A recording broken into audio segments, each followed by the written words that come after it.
Abdoulaye Diop, président du mouvement Yonti, mouvement de réfugiés négro-mauritaniens basé au Sénégal. Le 28 novembre, c'est le 60e anniversaire de l'accession de la Mauritanie à la souveraineté internationale. Certains vont célébrer dans la joie et dans l'allégresse, mais nous, réfugiés négro-mauritaniens, nous sommes dans le recueillement. Recueillement pour se souvenir de 28 loyaux soldats que le régime de Taya avait lâchement assassinés à Inal. Cet acte odieux et répréhensif, c'est ce que nous déclarons pour que la communauté internationale soit au courant de cet acte inédit qui ne s'est jamais passé dans aucun pays au monde. Qu'un État terrorise ses propres soldats pour commémorer une fête nationale. Par conséquent, nous rappelons le président Ghazouani, président de la République islamique de Mauritanie, qu'il a lâché le coche parce que la priorité est ailleurs. La priorité est dans l'unité nationale, la cohabitation nationale. Et cela ne saurait se faire sans passer par le retour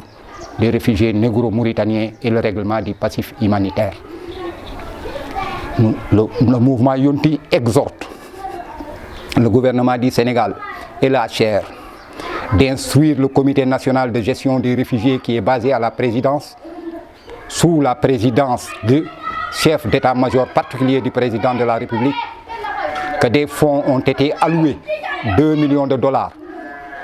dans ces conditions économiques difficiles, face à cette pandémie et l'immigration clandestine. Il urge que ce comité s'occupe des réfugiés sans pour autant se tarder à des enrôlements et à l'établissement des cartes d'identité qui n'en finissent jamais. Il faut se rappeler des réfugiés, leur financer de grands projets pour qu'ils sortent de cette vulnérabilité. L'opinion, la communauté internationale et l'opinion nationale doivent être au courant de ce qui s'est passé à Mauritanie, ne doit pas rester impuni. La Mauritanie doit être sanctionnée par la communauté internationale de par son état terroriste qui a terrorisé des négro-mauritaniens et personne n'en parle. Nous lançons un appel aux États-Unis, au Canada et à l'Union européenne de regarder ce dossier négro-mauritanien pour qu'une résolution finale soit trouvée.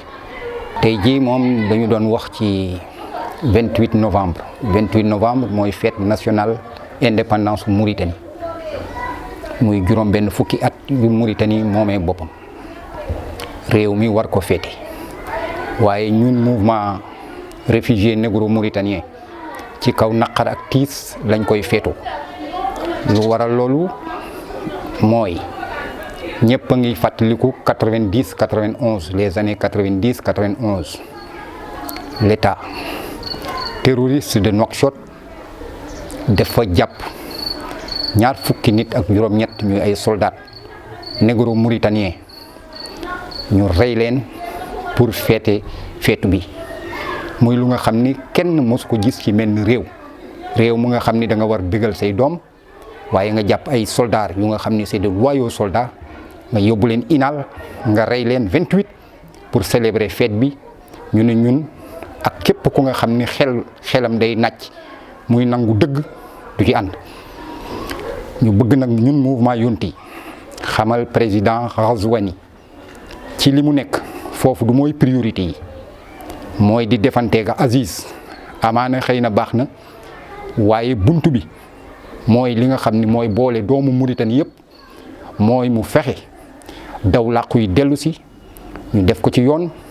ñu àtte ñi nga xam ni def nañu li ñu def tant que loolu amul mu ngi sàqam ñi ci nen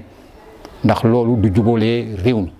te ñun suñu xel ak suñu xalaat mooy réew mi juboo lu koy jubale nag mooy le passif humanitaire ak dellu daw làqu yi. ñu bëgg xamal tamit gouvernement Sénégal ak HCR bi nga xam ni moom moo njaboote réfugiés yi comité national de gestion bi nga xam ni mu ngi présidence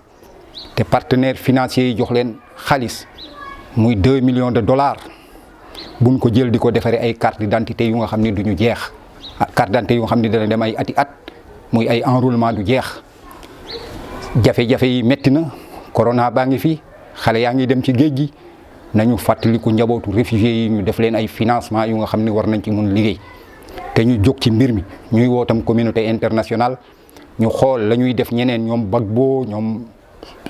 Taylor ak ñëpp ñu nga xam ne ñu ngi leen di atte ba ci ñoom Hissène Habré bu nu fàtte li nga xam ne xew na Mauritanie ñu taxaw si jàppale ñu delloo réew mi ci jàmm looloo taxoon ñun mouvement Yunti bi nga xam ne moo regroupé réfugiés mauritaniens Saint-Louis à Bakel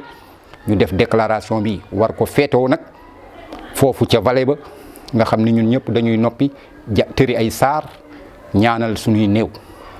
di woo président de la République du Sénégal na taxaw réfugiés yi seen i kayit ñëw